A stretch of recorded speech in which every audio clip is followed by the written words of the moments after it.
Mga kasama! Nilulusob tayo! May sunog mga kasama! Sinusunog tayo! Gumising kayo!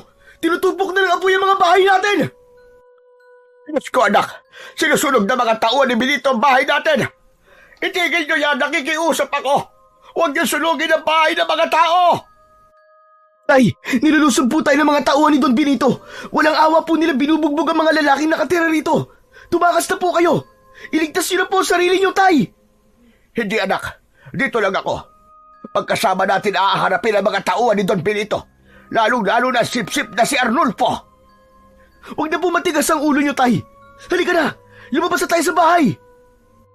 Pagkalabas ni Naterio at Lolo Pilo sa kanilang bahay, ay nakita nilang nakikipaglaban ang kanilang mga kasama sa mga tauhan ni Don Benito, habang ang palibot ng kanilang kubo ay nasusunog na rin at tinutupok na ng apoy. Umalingaw-ngaw ang iyak, sigaw at pagmamakaawa ng mga taong nawalan ng bahay at ng minamahal sa buhay. Ang mga nasugatan, walang ibang nagawa kundi pagmasdan ang pamilya na kasamang nasusunog sa kanilang tahanan. Dala ng labis na galit ng mag-ama, pati si Lolo Pilo ay nakipaglaban na rin sa mga tauhan ni Don Benito. Sa kabilang gilid naman ng nasusunog na baryo, nakatayo sina Don Benito at Arnulfo.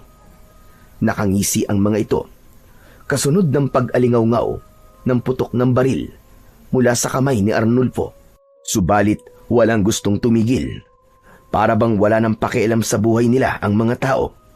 Ang mahalaga para sa kanila ay maipagtanggol ang kanilang mga karapatan sa bahay at lupa na pilit na inaangkin ng hasyendero na si Don Benito.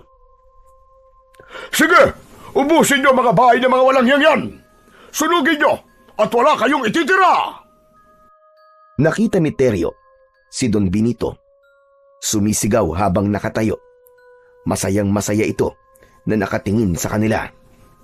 Dala ng matinding galit, sinubukan ni Terio na sugurin ito. Ngunit niyakap siya ng kanyang ama na si Lolo Pilo para pigilan sa balak niyang gagawin. Lalo pa at nakatutok sa kanila ang hawak na baril ni Arnulfo. Lumapit ang mga ito sa nagpupumiglas na si Terio. Bitiwan mo ako, Tay! Papatayin ko ang hayop na yan! Lalong-lalo na si Don Benito! Papatayin ko siya! Terio, wag! Wag! Wala tayong laban sa kanila, anak.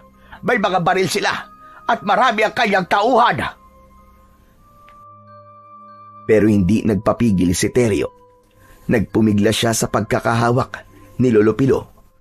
Akma na sanang susuntukin niya si Don Benito nang itutok nito ang hawak na baril sa kanyang noo. Kaya naman, ginawa ni Lolo Pilo ang lahat para mahawakan ng maigpit ang kanyang anak.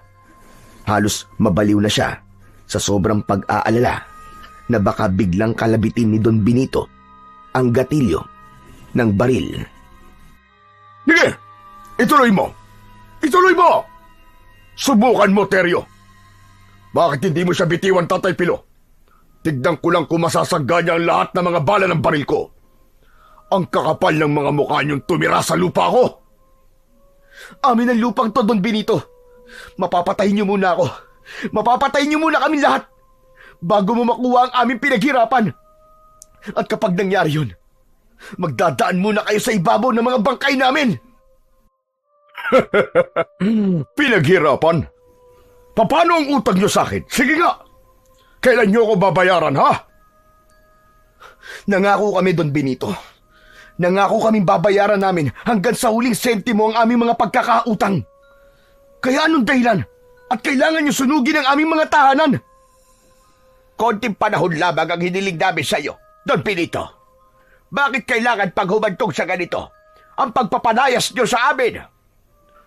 Sawang-sawa na ako sa mga pakiusap ninyo. Hindi ba't pumirma kayo sa mga kasulatan? Ha, Tatay Pilo, Terio? Hawak ko mga dokumento na nagsasabing sa akin na ang lupang ito. Kaya ano man ang gawin ko sa inyo, ay gagawin ko. Dahil ako na ang bago nagmamayari sa mga lupa ninyo. Dahil sa tensyon at pagpupumiglas ni Teryo mula sa pagkakayakap ng kanyang ama, nabitiwan siya ni Lolo Pilo. Matapang siyang naglakad habang nagsasalita papalapit kay Don Benito, kaya kahit nakatutok pa rin ang baril nito sa kanya ay hindi siya nagpakita ng takot dito. Ipinagmamalaki mo mga papel, mga huwad na dokumento. Niloko mo kami. Ginamit mo ang pera mo para gipitin kami. Kaya kahit anong mangyari, hindi mo makukuha ang lupa namin. Dahil sa amin ang lupang ito. Tuluyan ng sinuntok ni Teryo si Don Benito. Dahil sa ginawa niya, si Arnulfo naman ang humampas ng baril sa kanyang muka. Bumagsak siya sa lupa habang namimilipit sa sakit. Nang makita naman ni Lolo Pilo ang kanyang anak na dumugo ang labi, ay hindi na niya napigilan ang kanyang sarili. Sinugod niya ng suntok si Arnulfo, subalit nakaiwas ito. Pinaputukan siya nito ng baril sa lupa upang tumigil siya sa muling pagakbang. Dala ng galit ni Arnulfo, lumapit ito kay Lolo Pilo at binaril ng malapitan ang palad ng matanda. Napasigaw si Lolo Pilo sa labis na sakit. Napaluhod ang matanda sa lupa habang hawak ang sariling kamay. Kaya naman, mabilis na tumayo si Teryo. Hinarap niya si Arnulfo para ipagtanggol ang kanyang ama. Subalit muling umalingaw-ngaw ang putok ng baril mula sa hawak ni Don Benito. Mas lalo nitong itinutok ang baril sa mag-ama. Kung mahalaga sa inyo ang buhay nyo at ang buhay ng mga kasama mo, Teryo, aalis kayong lahat dito bago sumikat ang araw. Dahil kung hindi na rin kayo sisikatan ng araw.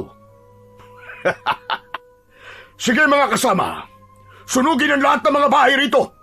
Wala kayong ititira, kahit isang haligi sa mga tahanan nila. Gusto kong maalala ninyong lahat na ang pagkakautang nyo sa akin ay dapat ninyong pagbayaran. Kayo na nga may atraso, kayo pa may ganang magmatigas. Sige, sunugin ninyo. Siguraduhin ninyong sunog lahat.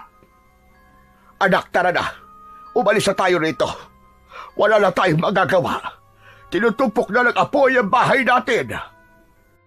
Inilalayan ni Pilo ang kanyang anak at lumayo sa nasusunog nilang bahay.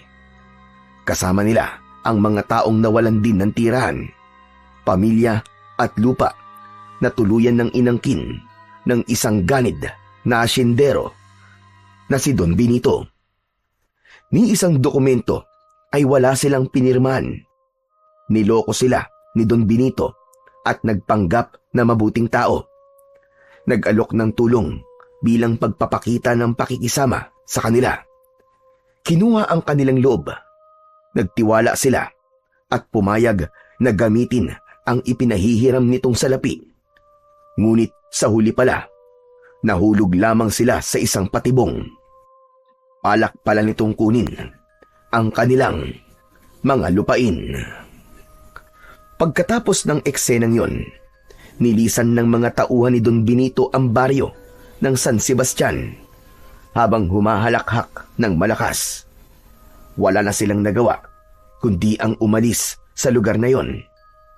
Wala silang nadalang gamit kundi ang suot lamang nilang damit. Habang si Lolo Pilo tahimik na naglalakad, tinitiis ang sakit ng nabutas niyang kamay. Saka lang din naalala ni Teryo ang nangyari sa kamay ng kanyang ama. Tay, may sugat po kayo. Pasensya na po. Hindi ko po napigilan kanina si Arnulfo. Magbabayad talaga sa akin ang hayop na yon. Lalong-lalo na si Don Benito.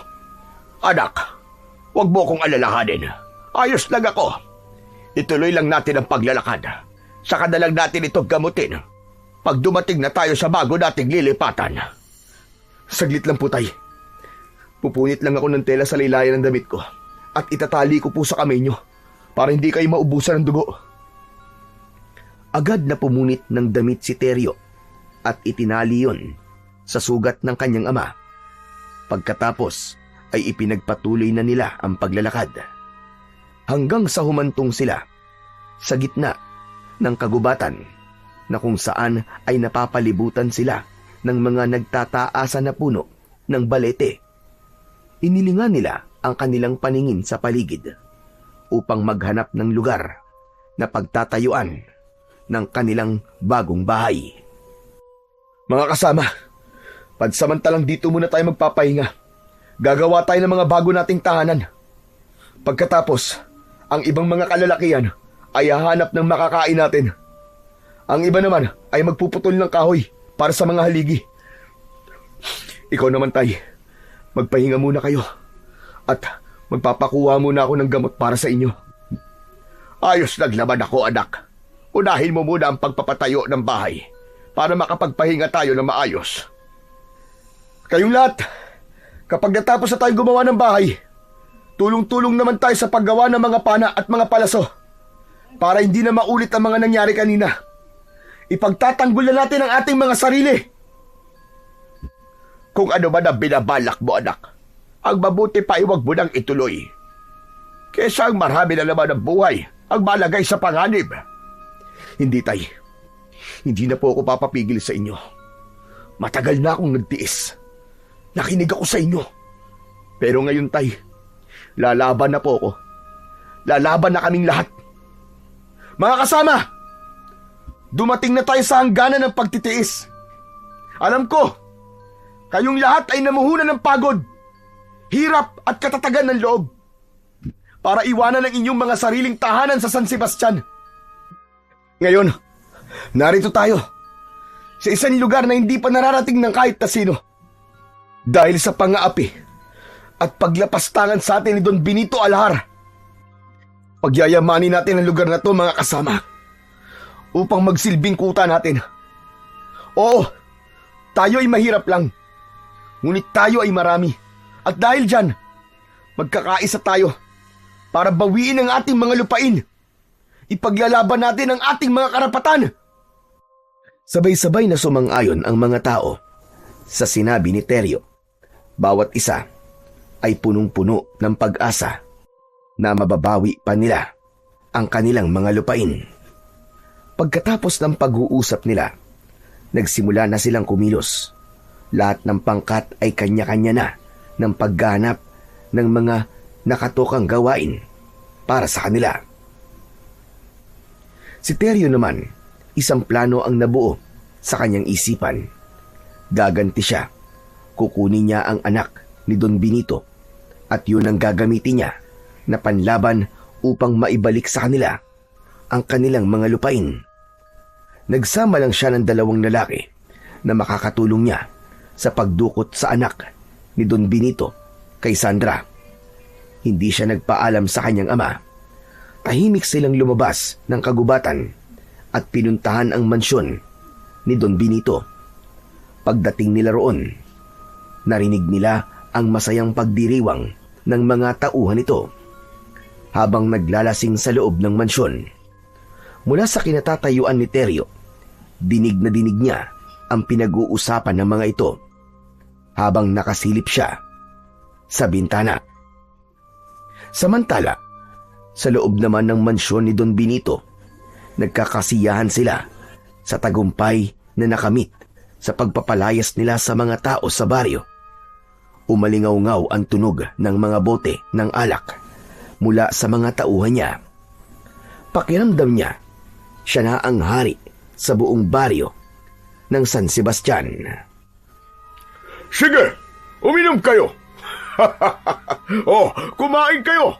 Ayan, maraming pulutan, huwag na kayong mahiya. Sige lang, kainin niyo lahat ng mga pagkain nakikita niyo sa ibabaw ng lamesa. Bumabahari ng alak. Magpapakasaya tayong lahat. Para sa inyo yan. Dahil sa wakas, sa akin na ang lupang yon. Mga kasama, masarap talagang lasapin ang tagumpay. Mabuti na lamang at natauhan ng mga walang niyang magsasakang yun, di ba? Kung nakipagmatigasan pa sila sa akin, marahil pinaglalamayan na sila ngayon. Kasunod ng pag-alingaw-ngaw ng malakas na tawanan ng mga tauhan ni Don Benito, sinabi ni Arnulfo na dapat raw magpasalamat pa ang mga magsasaka kay Don Benito dahil binigyan ito ng pagkakataon ang mga tao na mabuhay. Kung tutuusin daw, ay dapat rematado na raw ang lupa ng mga magsasaka. Kung hindi raw sa pagpapautang ni Don Benito sa mga ito. Maya-maya pa ay muling nagsalita si Don Benito. Bueno, masyado silang umasa at naniwala sa pamumuno ng mag-amang Teryo at Tatay Pilo. Pinagbibintangan nila ako na pineke ko raw ang kanilang mga titulo at kasulatan. Legal ang mga pinangahawakan ko ng mga dokumento. Wala silang ebidensya na magsasabi na peke ang mga dokumento ko. Malinaw ang kasulatan na nilagdaan nila na may tinanggap silang pera mula sa akin. Kahit pa makarating sa husgado, wala silang katibayan na inagaw ko ang kanilang mga lupain, hindi ba? Habang nagkakasiyahan sina Don Benito at ang mga tauhan nito, dinig na dinig naman ni Sandra mula sa loob ng kanyang kwarto ang mga pinag-uusapan ng mga ito. Kung ano ang ginawa ng kanyang asawa sa mga kaawa-awang magsasaka. Parang pinupukpok ng maso ang kanyang dibdib dahil sa labis na pag-aalala para kay Teryo, ang lalaking una niyang minahal. Ngunit wala siyang magawa. Isa siyang bilanggo sa mansyon ng malupit niyang asawa. Kabayaran siya sa pagkakautang ng kanyang mga magulang. Alam niya na hindi ang lupa ang dahilan kung bakit galit na galit ang kanyang asawa kay Teryo. Iyon ay dahil sa mortal na magkaaway ang dalawa sa puso ni Sandra. Maya-maya pa ay bigla niyang narinig ang malakas na iyak ng kanyang anak na si Ulap. Nang mga sandaling yun, si Teryo ay tahimik na umakyat sa balkonahe ng mansyon. Habang hawak ang espada, ay pumasok siya ng palihim sa loob ng kwarto ng anak nila Don Benito at Sandra. Sakto yun, nahawak lang ito ng katulong at walang ibang nagbabantay. Huwag ka sisigaw! Akin ang bata! Kundi, mapipilitan akong patayin ka! Dala ng takot ng kasambahay, ay hindi nito napigilan ang hindi mapasigaw. Sumabay pa ang iyak ng sanggol. Inagaw niya ng mabilis ang bata at tumakbo si Teryo sa balkonahe. Sinilip niya kung gaano kataas ang luluksuhin niya para makatakas. Samantala, nang dahil naman sa malakas na sigaw ng kasambahay, nabulabog ang mga nag-iinuman na mga tauhan ni Don Benito. Ganon din si Sandra na nagmamadaling pumasok sa loob ng silid ng kanyang anak. Nagkasabay silang dalawa ni Don Benito at ang mga tauhan nito habang hawak ang baril. Nang makita nila ang kasambahay na umiiyak at nagsisisigaw, ay agad na nagtanong si Don Benito. Anong nangyari? Sinagot ng katulong ang tanong ni Don Benito at sinabing kinuha ni Teryo ang anak ng mga ito. Halos mawalan ng malay si Sandra dahil sa labis na pag-aalala. Si Don Benito naman ay galit na nagmamadaling hinabol si Teryo na nakita nitong tumalon pababa ng balkonahe. Inaulanan nito ng bala ng baril si Teryo habang karga si Ulap. Para bang wala itong pakialam kung tamaan ng bala ang anak ni Sandra. Gumanti naman ng pana ang dalawang kasama ni Teryo, kaya nakapatay ang mga ito ng dalawang tauhan ni Don Benito. Narinig ni Teryo na hinabol sila ng putok ng baril, kaya sinikap niyang protektahan ang bata. Kaya hanggang pagpasok nila sa madilim na bahagi ng kakawyan, ay hindi na sila nakaganti ng pag-atake. Mas inuna niyang makaalis sa lugar na yon upang hindi masaktan ang bata. Samantala, sa mansyon naman ay takot na takot si Sandra nang marinig niya ang putok ng baril mula kay Don Benito. Benito, wag! Huwag mo silang paputukan ng baril! Nakikiusap ako! Baka tamaan ang anak ko! Wala akong pakialam! Umalis ka sa daraanan ko! Baka pati ikaw samain sa akin! Akma na sanang aalis si Don Benito para habulin sina Teryo at ang mga kasama nito. Pero pinigilan ni Sandra ang asawa. Sakto naman yun na bumalik na ang mga tauhan nito na humabol kina Teryo at sinabing na wala na ang mga ito sa madilim na bahagi ng kakauyan. Saka lang nakahinga ng maluwag si Sandra nang marinig ang sinabi ni Arnulfo. Binitiwan niya ang kamay ni Don Benito na matalim ang pagkakatitig sa kanya. Malakas nitong sinampal si Sandra. Sa susunod na pigilan mo pa ako, bala na ng baril ko ang tatama sa mukha mo.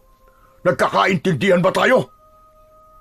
Bakit hindi kita pipigilan, Benito? Buhay na ng anak ko ang nakataya. Kahit nakilan talaga, hindi ka marunong magmahal. Kaya wala kang pakialam sa anak ko. Wala kang kasing sama. Dahil sa sinabi ni Sandra, inilang hakbang lang ni Don Benito ang pagitan nila at dinakot nito ang kanyang bibig. Bigyan mo ko ng anak nang malaman mo kung paanong magmahal ang isang katulad ko. Itong tandaan mo. Sa oras na magkita ulit kami ni Teryo, at kahit dala pa niya ang anak mo, idadamay ko siya. Tandaan mo yan.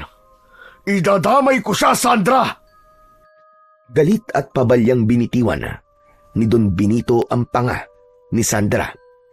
Saka umalis sa kanyang harapan. Nahawakan niya ang kanyang pisngi na nasaktan habang matalim ang tingin sa papalayong asawa. Samantala, mabilis naman ang takbo ni Teryo habang binabagtas nilang tatlo ang daan pabalik sa kanilang kuta. Habol ang hininga, nayakap niya ang anak ni Sandra. Pagkalipas ng ilang oras na pagtakbo, sa wakas ay narating nila ang kinaroroonan ng kanilang mga kasama. Nakita niyang nakaabang na ang kanyang ama na si Lolo Pilo. Nakakunot ang noo nito habang nakatingin sa bata. Teryo, bakit karga-karga mo ang anak ni Sandra? Talaga bang nasisira ang kanan ng ulo? Tay, pabayaan niyo na nga po ako sa diskarte ko. Huwag niyo po akong pakialaman. Kaya ba umalis ka nang hindi nagpapaalam para magawa mo ang gusto mo? Oh, ano ngayon ang balak mo sa batang yan, ha? Sumagot ka, Teryo. Ano ang balak mo sa kanya? Walang natanggap na tugon si Lolo Pilo mula sa kanyang anak. Sa halip ay ibinigay nito sa lalaki ang bata na umiiyak. Saka nagpakuha ng papel at ballpen sa isa sa mga kasama nilang lalaki. Nagsulat ito at hindi siya pinapansin. Teryo, tinatanong kita. Magsalita ka. Ano ang balak mo sa batang yan? Hindi na ba mahalaga sa'yo na anak yan ni Sandra? Wala na po akong pakialam, Tay. Matagal na pong tapos ang tungkol sa amin ni Sandra. Kaya huwag niyo na pong babanggitin ang pangalan niya sa harapan ko. Teryo, huwag mong gawin ito, anak. Baka mapahamak ang bata. Wala siyang kinalaman. Marami ang namatay sa mga kasama natin, Tay. Marami rin po namatay ng mga bata habang sinusunog nilang tahanan natin. Kung tutuusin, kulang pa ang buhay ng batang yan sa buhay ng mga nawala. Diyos ko, kilabutan ka nga sa mga sinasabi mo, anak. Walang kasalanan ng batang yan. Walang kinalaman ng batang yan sa kasalanan ng kanyang mga magulang. Hindi niyo na po mababago ang pasya ko, Tay. Ipapadala ko ang sulat sa mga alahar. Sisiguraduhin ko na makakarating ang sulat sa kanila. Papatayin ko talaga ang bata kapag hindi niya tayo pinagbigyan sa kahilingan ko sa kanila. Hindi naman sa pinangungunahan kita, Teryo. Bakit naman na walang malay na batang yan ay inadamay mo? Walang kasalanan ng bata. Ayoko na balang araw ay pagsisihan mo mga gagawin mo. Nasaan ang konsensya mo, Teryo? Kung kaya mo patayin ang bata, ako hindi. Hindi ako makakapayag na magtagumpay ka sa binabalak mo. Hindi dapat gamitan ng konsensya ang hayop na yun, Tay.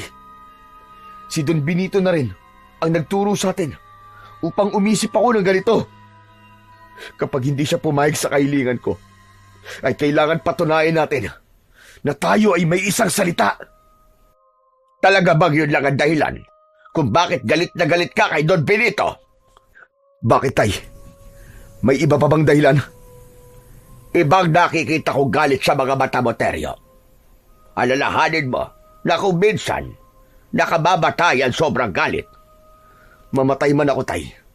Sisiguraduhin kong mauunang mamatay sa akin si Don Benito. Magsasalita pa sana si Lolo Pilo, pero iniwan na siya ni Teryo. Nahabol na lamang niya ng tingin ang kanyang anak. Kasunod ng malalim na buntong hininga, ang pagbundol ng kaba sa kanyang dibdib. Kinabukasan, mula sa mansyon ni Don Benito, iyak ng iyak si Sandra. Hindi na siya mapalagay hanggat hindi niya nakikita ang kanyang anak na si Ulap. Iba ang takot na nararamdaman niya habang nakaupo siya sa upuan sa harap ng lamesa. Ay wala ring tigil si Don Benito sa pagmumura sa kanya. Pabalik-balik ito sa harapan niya habang nagmumura. Tama na nga kakaiyak mo, Sandra. Nakakabingi na ang boses mo. Kung meron ba dapat sisihin sa nangyari kagabi, ay walang iba kundi ikaw. Bigong-bigo sa'yo si Teryo, ano? Kaya't ang anak mo ang pinagdiskitahan niya. Kung ano man naman sa hinala mo sa akin, wala na akong magagawa. Ang mahalaga lang sa akin ngayon ay ang aking anak. Benito, gumawa ka ng paraan para maibalik sa akin ang aking anak. Paraan? Saan ko hahanapin ang mga demonyo na yon, ha? Malawak ang kabundukan ng San Sebastian. Saan ko sila hahanapin? Magsasalita pa sana si Sandra nang biglang pumasok si Arnulfo. Nagmamadali ito sa paglapit at sinabing may dumating na sulat na nakaipit sa pana. Nasa labas daw yun ng bakuran ng mansyon. Ang papel ay ibinigay nito kay Don Benito at agad na binasa ng lalaking kung ano ang nakalagay sa loob ng sulat. Don Benito, nasa kamay namin ang buhay ng iyong anak. Kapag hindi mo na ibalik sa amin ang lupang inyong kinamkam, papatay namin siya. Ang kasagutan mo ay iwanan mo sa panang ipinadala ko. Kapag hindi kami nakatanggap ng sagot sa loob ng 2 araw, huwag mo nang asahan na buhay pa ang inyong anak. Umalingaw-ngaw ang sigaw ni Don Benito sa labis na galit. Bumunot ito ng baril at nagpaputok ng 3 beses. Dahil sa reaksyon ng lalaki, nag-alala si Sandra sa laman ng sulat, kasabay ng pagmumura at pagsasalita ni Don Benito. Anong akala niya sa akin? Hindi ako isang tao na madaling takutin. Hindi! Sabay lapit ni Don Benito sa bintana. Dinampot naman ni Sandra ang nilamukos na papel ng kanyang asawa at binasa ang sulat. Nag-alala siyang lumapit sa asawa na nanginginig sa labis na galit. Benito! Benito, papatayin nila si Ulap! Ibigay mo na ang kanilang kahilingan! Sige na! Ano? Naluloko ka na ba? Gusto mo sumuko ko sa mga walang niyang yon? Katumbas ba ng mga lupain yon? Ang buhay ng aking anak, Benito! Sadyang sa kanilang lupa. Alam mo, nagipit lamang sila, kaya nangutang sila ng pera sa'yo. Alalahanin mo, nangako ka sa akin na hindi mo kami pababayaan. Kaya ako sumama sa'yo at pumayag na manatili sa piling mo. Ay dahil sa anak kong si Ulap. Kung mawawala siya, ay mas gugustuhin ko na lamang din na mamatay. Benito, bakit hindi mo nalang sila pagbigyan sa kanilang mga kahilingan? Sandali nga. Pinapanigan mo ba mga magsasakang yon, ha, Sandra? Pinapanigan mo si Teryo? Ang magamang yon? Ang pinapanigan ko ay ang katarungan. Lahat man ng ating kayamanan ay hindi ko ipagpapalit sa buhay ng aking anak. Tumigil ka! Makinig ka, Sandra. Gawin na nila ang lahat ng gusto nilang gawin sa iyong anak. Pero kahit kailan, hindi ako susuko sa kanila. Lalong-lalo na kay Teryo. Naiintindihan mo? at hindi ko ibibigay sa kanila ang kanilang mga hinihingi. Manigas sila! Sabay talikod at alis ni Don Benito sa harapan ni Sandra. Hindi na nahawakan ni Sandra ang kamay ng asawa dahil mabilis na itong nakaalis. Umagos na lamang ang masaganang luha sa kanyang mga mata at napakapit sa kanyang braso. Sinubukan pa rin niya na habulin ito hanggang sa labas ng kanilang bahay. Nagmamadali siya sa pagakbang dahil nakita niya itong sumakay sa sasakyan. Benito! Benito, saan ka pupunta? Nakikiusap ako. Huwag mong idadamay ang anak ko! Uluyan ang nabingi sa katahimikan ng paligid si Sandra. Nang umandar papalayo ang sasakyan, nanginginig ang kanyang katawan at nangihina ang tuhod na napaluhod siya sa lupa. Diyos ko! Huwag niyo pong hayaan na merong mangyaring masama sa anak ko.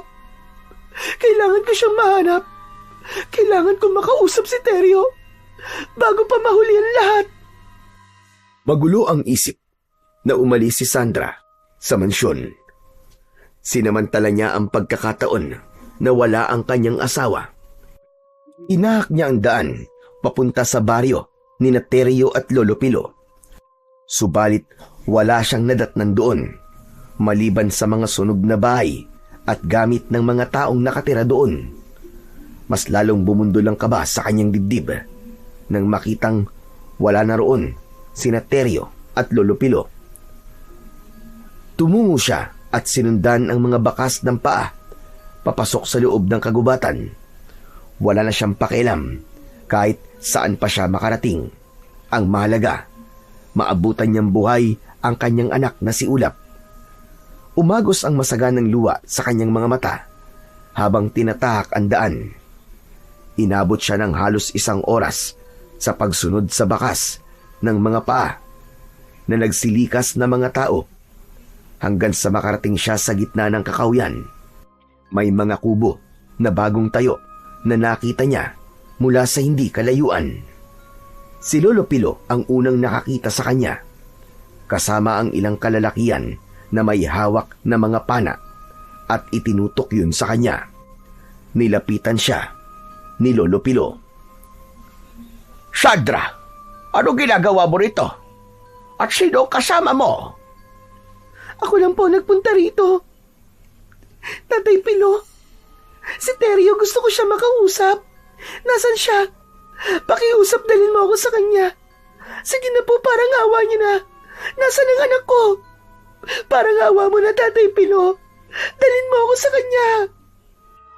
Kitang-kita ni Lolo Pilo ang takot sa mga mata ni Sandra. Bigla siyang nakaramdam ng awa para rito, kaya't wala na siyang nagawa kundi ang dalhin nito sa kinaroroonan ng anak niyang si Teryo. Samantala, habang tumutulong si Teryo sa pag-aayos ng dingding ng kanyang bahay, ay narinig niya ang mga yabag papalapit sa kanyang kinaroroonan. Kasunod ng boses ni Lolo Pilo. Teryo, si Sandra, nandito siya. Ha? Teka. Paano niyang natunto ng lugar na to? May kasama ba siya, Tay? Wala, anak. Halatang mag-isa lang siya nagpunta rito. Tingin ko, naglakad lang siya dahil sa marumi ang laylayan ng kanyang damit. Mula sa kinatatayuan ni Sandra, ay dinig niya ang malamig na boses ni Teryo na parabang hindi ito masaya sa pagpunta niya sa kuta nito. Parang may kung anong kutsilyo ang tumusok sa kanyang dibdib sa pagbabagong yun ng lalaking dati niyang minahal. Nakita niyang lumapit ito sa kanya habang seryoso ang muka. Hinawakan siya ni Teryo sa kanyang balikat habang punong-puno ng pag-aalala ang mga mata. O Sandra, bakit ka pa nagpunta rito? Teryo, nasaan ang anak ko? Nasaan siya? Walang mangyayari sa kanya, Sandra, kung ibibigay ng asawa mo ang mga lupain namin. Isang pagtitimpi na lamang ang pumipigil at natitira sa akin. At kapag yun ay naubos pa, Hindi ko na kayang mangako sa'yo kung ano ang mangyayari sa iyong anak. Tinalikuran ni Teryo si Sandra dahil hindi niya kayang makitang nahihirapan ito. Subalit buo na ang pasya niya na idadamay niya ang bata sa oras na walang mangyari sa kahilingan nila. Naramdaman niya ang kamay ni Sandra sa kanyang braso.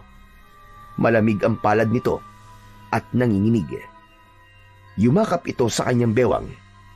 Subalit inalis niya ang mga kamay nito sa kamuling kinausap. Wala ka nang magagawa sa plano ko, Sandra. Hindi mo na mababago kung ano ang napagdesisyonan ko. Papatayin ko ang anak niyo ni Don Benito. Huwag, Teryo! Maawa ka sa kanya! Kapag ginawa mo yan, ikaw na rin ang papatay sa sarili mong anak! Paniwala ka!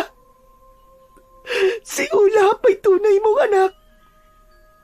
Dadalawang buwan ako nun na nagdadalag tao nang tayo'y magkaiwalay.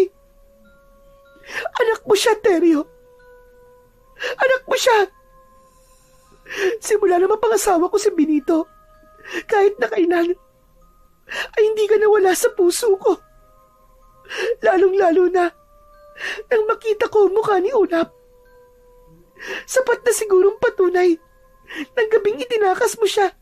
Hindi ba't pinaulan ng kanya ng bala kahit karga mo si Ulap?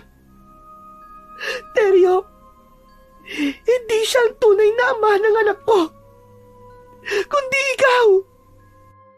Parang binungusan ng malamig na tubig si Teryo nang marinig ang sinabi ni Sandra. Wala siyang kaalam-alam na anak niya si Ulap.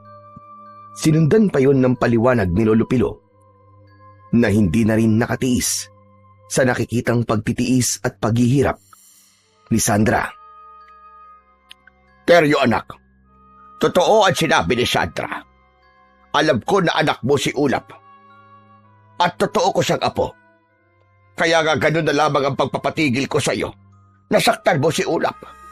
Dahil siya talaga ay iyong anak. Sariling dugot laman mo. Ipinagtapat sa akin ni Sandra na sa iyo ang ipinagbubuntis niya. Napilitan lang siya na sumama kay Benito dahil sa pagkakautang ng kanyang mga magulang. Tinakot lamang si Sandra ni Benito. Bakit ninyo na sinabi? Bakit hindi mo sinabi, Sandra, na napilitan ka lang noon na sumama kay Benito? Para ano pa? Para yung pandirian? Pero ngayon, pwede pa nating ibalik ang dati. Sasama ako sa'yo at iiwan ko si Benito. Kaya wag mo nang ituloy ang binabalak mo. Sandra, kinalimutan ko na ang lahat ng mga namagitan sa atin. Ang mahalaga para sa akin ngayon ay ang kapakanan ng aking mga kasamahan. 24 na oras na lang ang natitirang palugit ko kay Don Benito. Kapag hindi niya ibinalik sa amin ang lupa, pasensyahan tayo.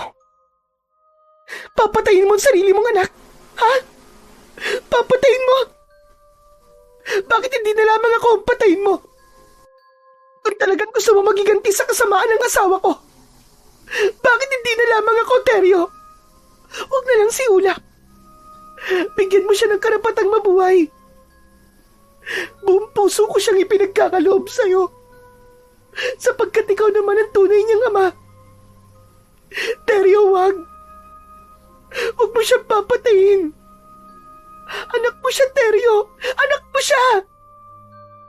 Tay, ilayo niyo na po sa akin si Sandra. Ayoko na siyang makausap. Huwag, Teryo. Huwag mo gawin sa akin to. Sasama ako sa'yo. Nakikiusap ako. Kung papatayin mo ang anak ko, isama mo na lang ako. Gamitin mo akong pananggalang kay Benito para ibalik niya sa inyo ang inyong mga lupa. Sige na po, Tay. Paalisin niyo na po ang babaeng yan sa harap ko. Ayoko na siyang makita. Mahal kita, Teryo. At kahit na anong mangyari, hindi ako aalis na sa poder mo. Kung mamamatay ka, kasama ng anak ko, ang mabuti pa, mamatay na rin ako. Wala na ngang nagawa pa si Teryo nang tumakbong papalapit sa kanya si Sandra at mahigpit na yumakap sa kanya.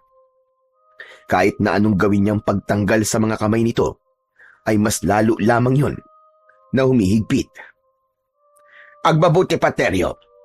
Pag-usapan ninyong mabuti ang tungkol sa inyong dalawa. Isa pa, nag-aalala na ako. Kung madali lamang tayong nahanap ni Sandra, natitiyak ko na madali rin tayong matutunton ni Benito. Teryo, sasama ako sa'yo. Hindi na ako babalik sa mansyon, pakiusap. Hayaan mo ako manatili sa tabi ng anak ko. Hindi na tumutol pa si Teryo sa sinabing yun ni Sandra.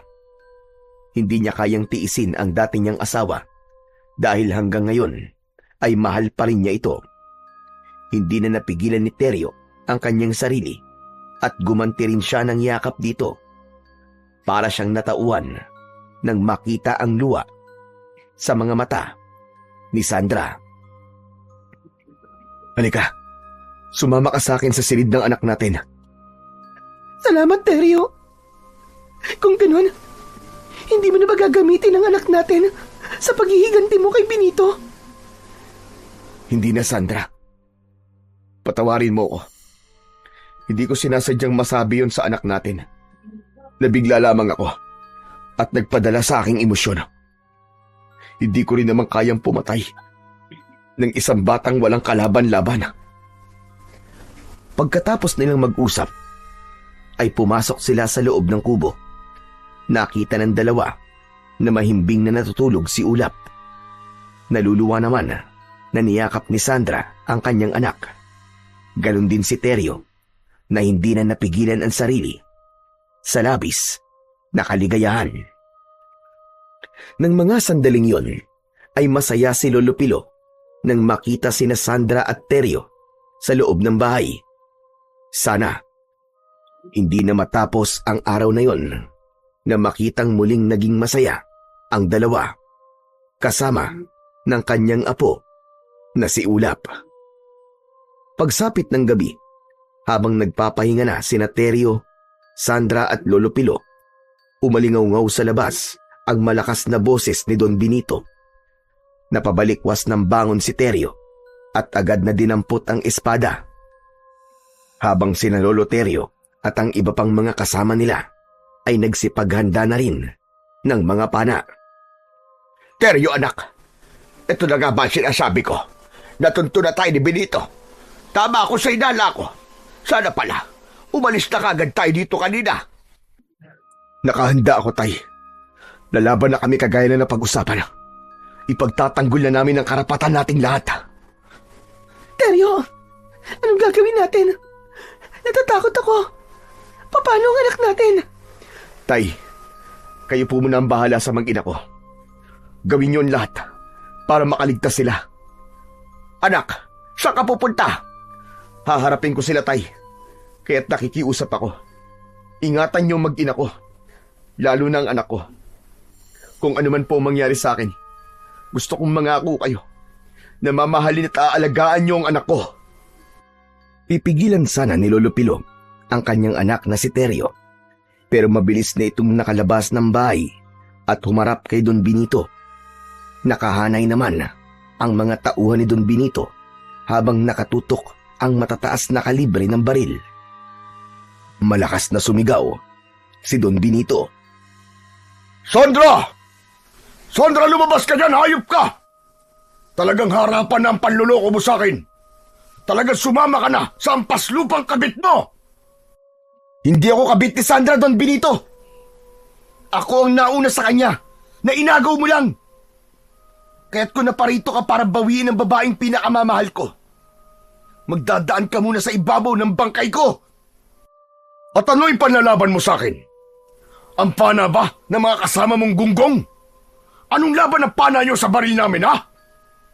Ibalik mo ang asawa ko. Kung ayaw mong lahat kayo ay paulanan ko ng bala. Sandra, lumabas ka! Lumabas ka sa bahay ng lalaking yan! Dahil kung hindi, papatayin ko siya! Pati ang anak ninyo! Dahil sa mga narinig, ay napilitan si Sandra na ibigay ang kanyang anak sa pangangalaga ni Lolo Pilo. Tay, kayo na po ang bahala sa anak ko. Saan ka pupunta, Sandra? Huwag kang makinig kay Benito. Mapapahama ka lang kung babalik ka pa sa kanya. Pero, papatayin niya po kayo. At hindi ko hahayaan na mamatay kayong lahat ng dahil sa akin. Hindi ko kaya na marami pang madamay ng dahil sa kasakiman ng asawa ko. Sasamahan ko si Teryo. Hindi ko kaya kapag nawala siya. Dahil ito ang kwintas ko. Ipasuot niyo po ito sa anak ko. Isa tong agimat. Kahit papano, mapoprotektahan niya ang anak ko. Hinubad ni Sandra ang suot na agimat at ipinasuot niya yon sa kanyang anak habang naririnig pa rin ang sigaw ni Don Benito sa labas ng bahay. Sandra! Kapag hindi ka pa lumabas sa pinagtataguan mo, papaulan ko ng bala mga bahay na nandito. Magbibilang ako ng 3. Kapag hindi ka nagpakita sa akin, mamamatay ka na kasama nila. 1, 2. Hindi na hinintay ni Sandra na umabot pa ng 3 ang bilang ni Don Benito. Lumabas na siya ng bahay pagkatapos yakapin ng anak. Mula sa likuran ni Teryo ay nagpakita si Sandra sa kanyang asawa na si Don Benito. Nanginginig ang kanyang mga tuhod nang lumampas siya sa kinatatayuan ni Teryo. Pabayaan mo na sila, Benito! Pabayaan mo na kami ng anak ko! Mahal ko si Teryo. At hindi na ako sasama sa'yo. Nakikiusap ako sa'yo. Hayaan mo na kami magsama. Huwag ka magmakaawa sa kanya, Sandra. Ako ang unang minahal mo. May anak tayo. Hindi ko nahahayaan na maagaw kanya muli sa akin. Ang linta nga naman.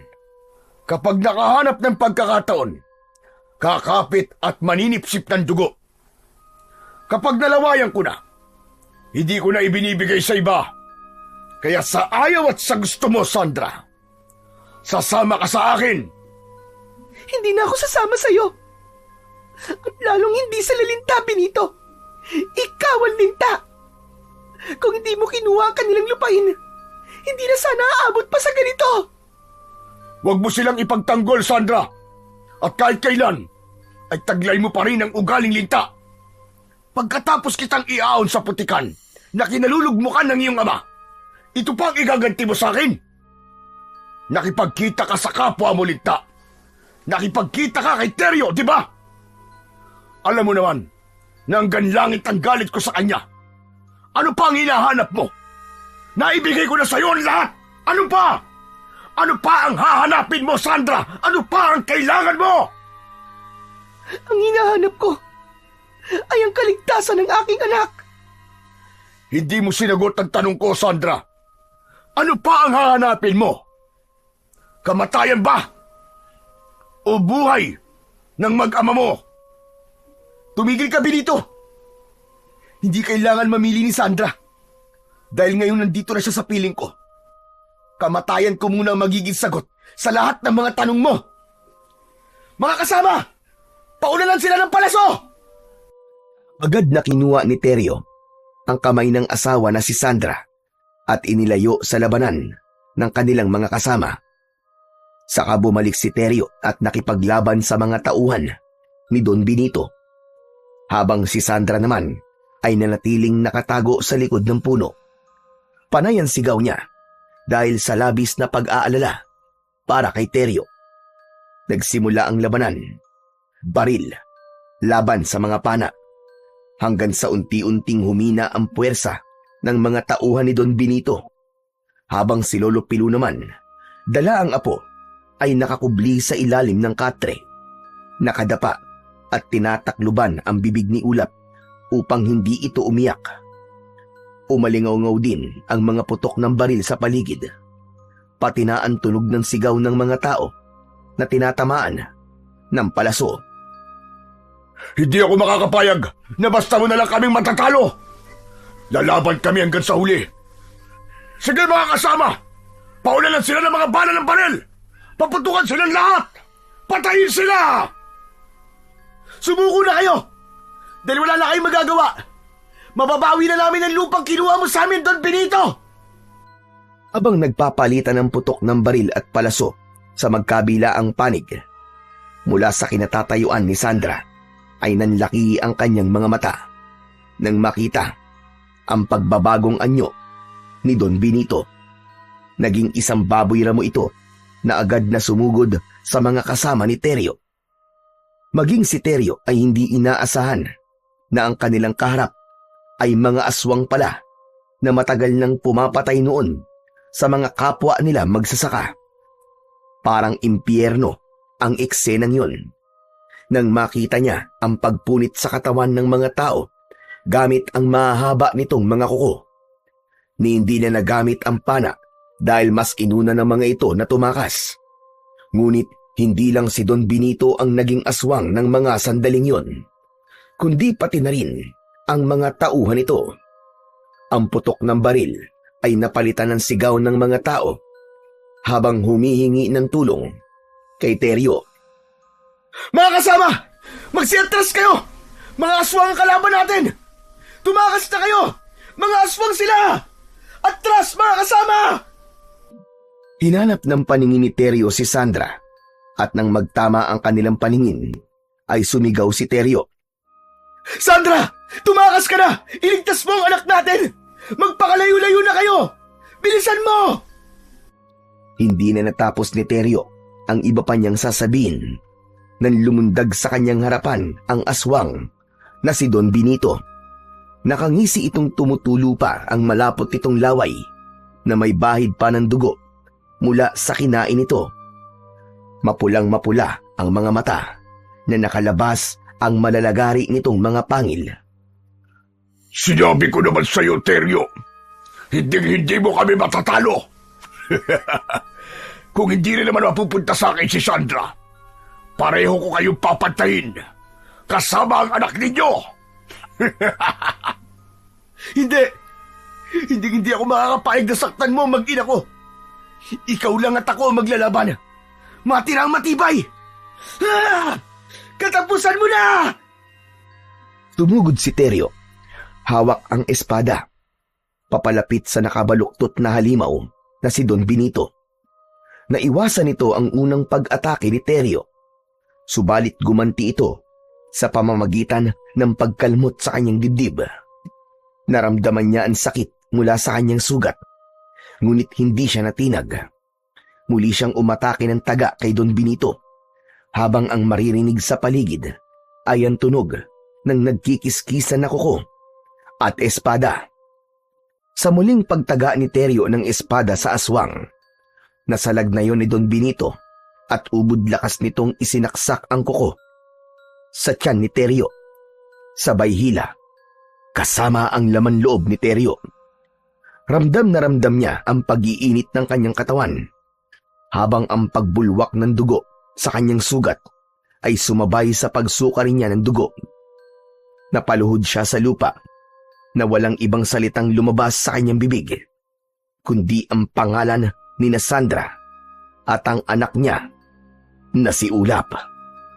Pagmasdan niyong lahat! Pagmasdan niyo kung paano ko kakainin ang katawan ng pinuno niyo na si Teryo. Sandra, alam kong nakikita mo ko. Tignan mo kung ano ang gagawin ko sa katawan ng pinakamamahal mong lalaki! Mula sa pinagtataguan ni Lolo Pilo, kitang-kita niya ang nangyari sa kanyang anak, kung paanong nilantakan ng aswang na bangkilan ang katawan ni Teryo. Luray-luray na sinibasig ni Don Benito ang laman at dugo ng kaawa-awa niyang anak. Nagtama ang kanilang paningin ni Sandra na halos mabaliw sa nakitang pagpatay sa dating mahal na si Teryo. Sinenyasan siya nito na kahit na anong mangyari ay wag na wag itong magpapakita kay Don Benito. Nang matapos si Don Benito sa pagpatay kay Teryo, ay ipinahanap nito si Sandra sa mga tauhan nito habang naiwan itong nakatayo sa paanan ni Teryo. Matagal ako nagtiis na wag tumikim ng karne ng tao. Pero ngayon na nalasahan ko na naman ang sarap ng karne nyo. Hindi na ako magtitiis pa. Kung nasaan ka man ngayon, Sandra, Hahanapin kita at ibabalik kita sa aking mansyon! Pagkasabi nito, ay umalis na si Don Benito. Naiwan ang nagkalat na katawan ng mga tao sa buong lugar na yon ng kagubatan. Hindi alam ni Sandra kung paano lalapitan ang katawan ni Teryo. Parang hindi niya kayang makita ang dating asawa. Teryo! Diyos ko! Bakit niyo po hinayaan na mangyari ito sa kanya? Hindi ko man lang siya nakasama ng matagal. Nanginginig ang katawan na nilapitan ni Sandra si Teryo. Si Lolo Pino naman na dahan-dahang humahakbang papalapit sa anak habang nakataklob ang palad sa bibig nito. Samantalang si Sandra, yakap-yakap na ang katawan ni Teryo. Walang pakialam sa dugo na dumikit sa katawan nito. Teryo, mahal ko. Patawarin mo ko. Hindi kita nailigtas. Wala akong nagawa. Patawarin mo ko, mahal ko. Ang anak ko! Wala na ang anak ko! Sandra, si Teryo, wala na siya! Pinatay siya ng hayop na Don Benito na yon! Tatay Pilo, ano na pong gagawin ko? Ano na pong gagawin natin? Pagkalipas ng ilang minuto na pagluluksa nila sa pagkamatay ni Teryo, tumayo si Lolo Pilo habang yakap ang apo. Si Sandra naman ay nanatiling nakayakap sa katawan ni Teryo. Halika na, Sandra! Umalis na tayo rito! Baka bumalik pa si Benito! Umalis na po kayo, Tatay Pilo. Dito lang po ako sa tabi ni Teryo. Ako na po maglilibing sa kanya. Dito man lang, may paramdam ko sa kanya na mahal ko siya. Lakasan mo ang loob mo, Sandra. Tibayan mo ang dibdib mo. Iwanan niyo na po muna ako dito, Tatay Pilo. Kayo na po ang bahala sa anak ko. Ipaghihiganti ko muna ang pagkamatay ni Teryo. Ako na lang ang maghihiganti para sa anak ko, Sandra. Mas kailangan ka ni Ulap. Kailangan niya ng ina. Habang pinipilit ni Lolo Pilo na alalayan na tumayo si Sandra, hindi talaga ito umalis sa tabi ni Teryo. Maya-maya pa ay narinig nila ang yabag ng paa ng mga aswang. Kaya naman, mas lalong nilakasan ni Lolo Pilo ang paghila kay Sandra. Tara na, Sandra! Sige na, umalis na tayo! Nariyan na sila! Hindi po ako natatakot sa kanila, Tatay Pilo. Sige na po, ilayo niyo na ang anak ko. Dahil hindi ako makakapayag na hindi pagbayaran ni Benito ang ginawa niya kay Teryo. Sige na, umalis na kayo, Tatay Pilo. Iwanan niyo na ako rito. Halos patulak siyang ipinagtabuyan ni Sandra, kaya wala na siyang nagawa kundi ang iwanan ito. Nang makalapit ang mga aswang na bangkilan, ay saktong nakalayo na rin at nakapagtago si Lolo Pilo sa likod ng puno. Kitang-kita niya kung paanong kinaladkad ni Don Benito si Sandra nang maabutan itong nasa tabi ni Teryo. Nagtataka siya na nagpabaya si Sandra at sumama ng walang imik sa lalaki. Ngunit iba ang nararamdaman niya. Alam niyang may pinaplano si Sandra. Nahabol na lamang niya ng tanaw ang mga ito hanggang sa mawala sa kanyang paningin. Nang masigurado niya na wala na ang mga aswang, sa kanya nilapitan ang kanyang anak. Ipinasok niya ang lahat ng katawan ng mga namatay sa loob ng bahay. Saka sinindihan. Hindi siya umalis hanggat hindi natutupok ng apoy ang bahay. Pinagmasdang mabuti ni Lolo Pilo ang apo na si Ulap habang mahimbing pa rin itong natutulog. Isinusumpa ko, apo ko, sa harap ng katawan ng mga tao na pinatay ng mga aswang. Hindi tayo titigil hanggat hindi natin nakakamit ang hustisya para sa iyong ama. Ito na ang panahon para muling bumalik ako sa pagiging manunugis ng mga aswang. Pinagmasdan ni Lolo Pilo ang kanyang kamay na may bakas pa ng sugat mula sa bala ng baril. Yun ang magsisilbing paalala para sa kanya sa brutal na pagkamatay ng kanyang anak. Kinuha muna ng matanda ang espada sa lupa, saka mabigat ang paa na nilisan ang lugar na yon. Tinahak niya ang daan papunta sa madilim na bahagi ng kagubatan. Tumigil siya sa gitna ng gubat sa tapat mismo ng malaking balete, kung saan ay direkta yung nasisikatan ng buwan. Inilapag niya ang kanyang apo sa malapad na ugat ng puno. Lumuhod siya at dinukal ang lupa. Pagkalipas ng ilang minutong paghukay, tumambad sa kanya ang isang maliit na kahon na pinaglalagyan ng medalyong tatak ng engkanto. Binuksan niya yon at inilabas sa kahon. Tinamaan yun ng liwanag ng buwan. Itinapat niya sa kanyang noo bilang bahagi ng kanyang pagriritwal na magbibigay bisa sa kanyang kapangyarihan. Yun ang magsisilbing hudyat at sandata niya laban sa mga aswang na bangkilan. Habang nakaluhod, pumikit siya at idinikit ang medalyon sa kanyang noo. Ipinatong niya ang kanyang kanang kamay sa tiyan ng bata. Saka malakas na nagsalita.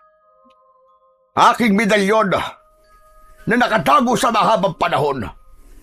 Narito ako upang bawiin ang pamamaalam sa inyo.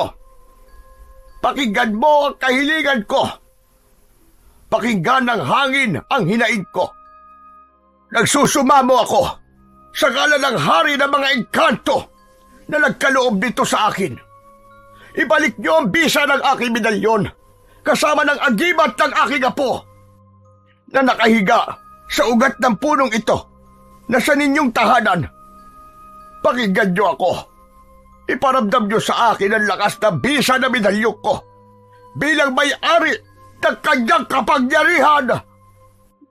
Dumagundong ang kulog at kidlat sa kalangitan. Kumalat ang liwanag na direkta ng tumama sa medalyon. Lumitaw ang mga sagisag na para bang bumalik sa loob ng medalyon.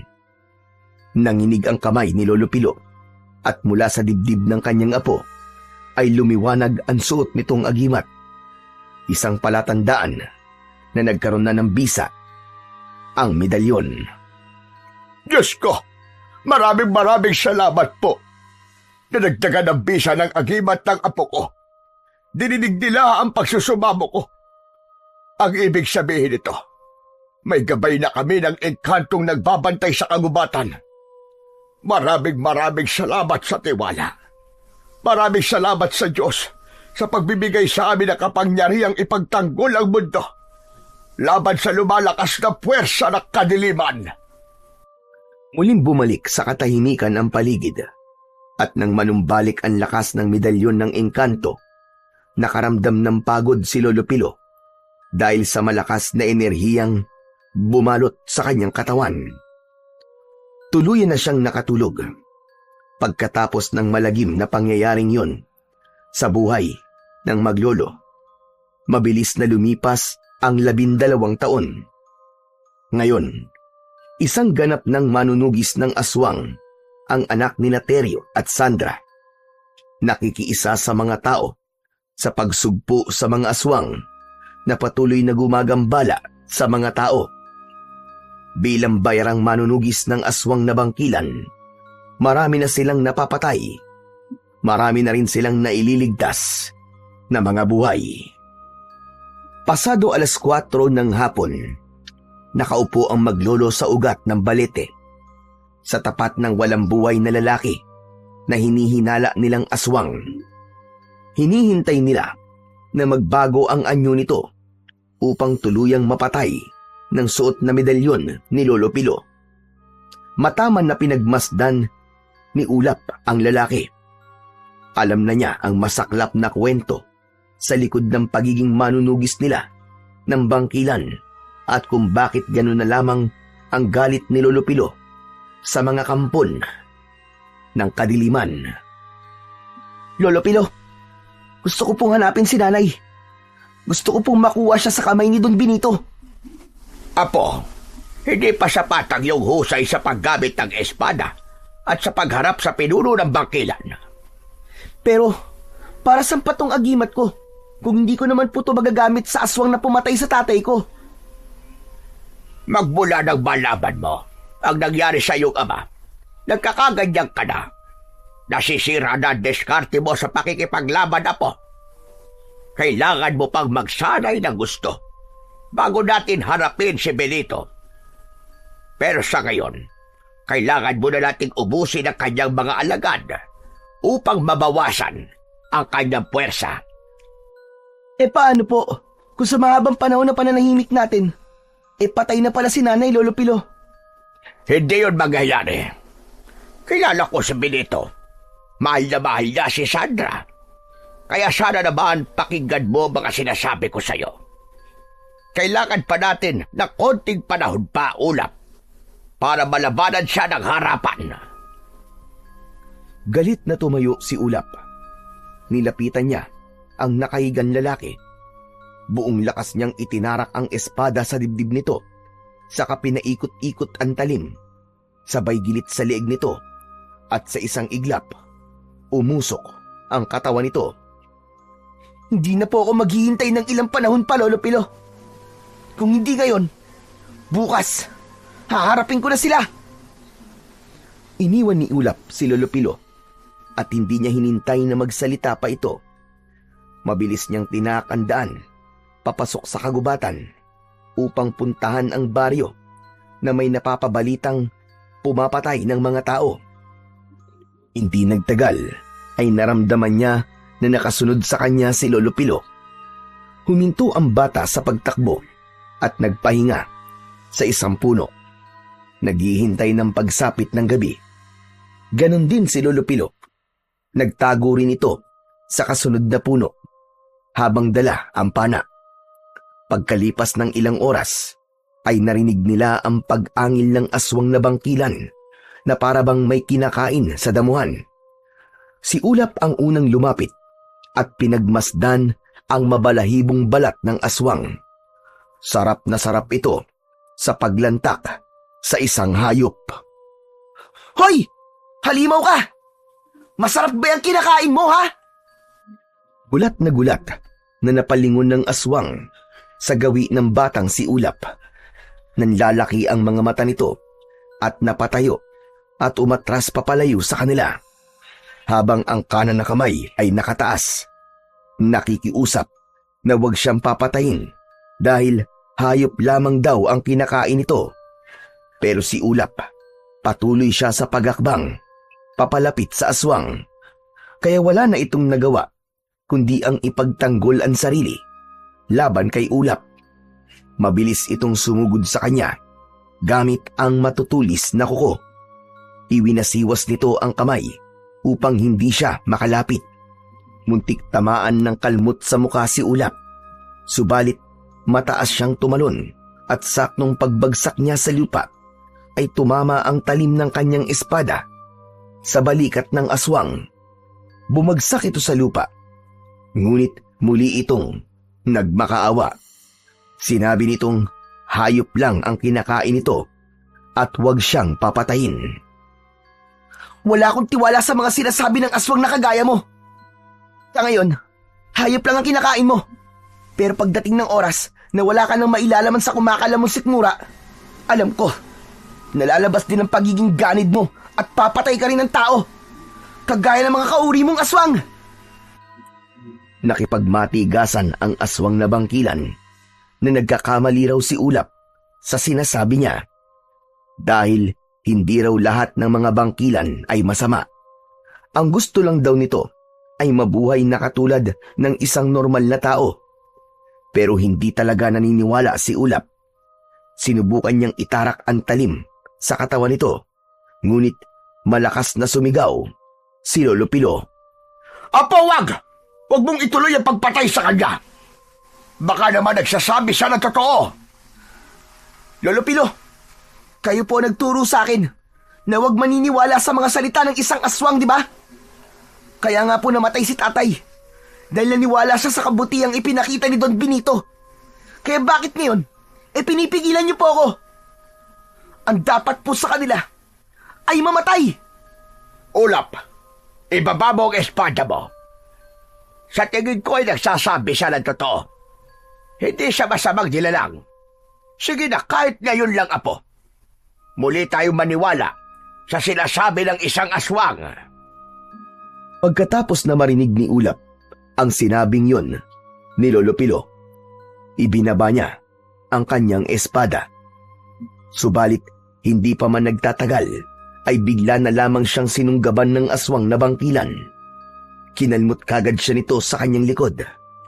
Ramdam na ramdam niya ang sakit. Napasigaw siya ng malakas at ang palaso ni Lolo Pilo ang unang tumama sa noo ng aswang. Kasunod ng pag-ikot ni Ulap at pagtaga sa leeg nito, tumalsik ang ulo ng aswang. Bumagsak ang katawan nito sa lupa habang bumubulwak ang dugo. Napaluhod si Ulap. Nakatukod ang talim ng kanyang espada. Apo, may sugat ka.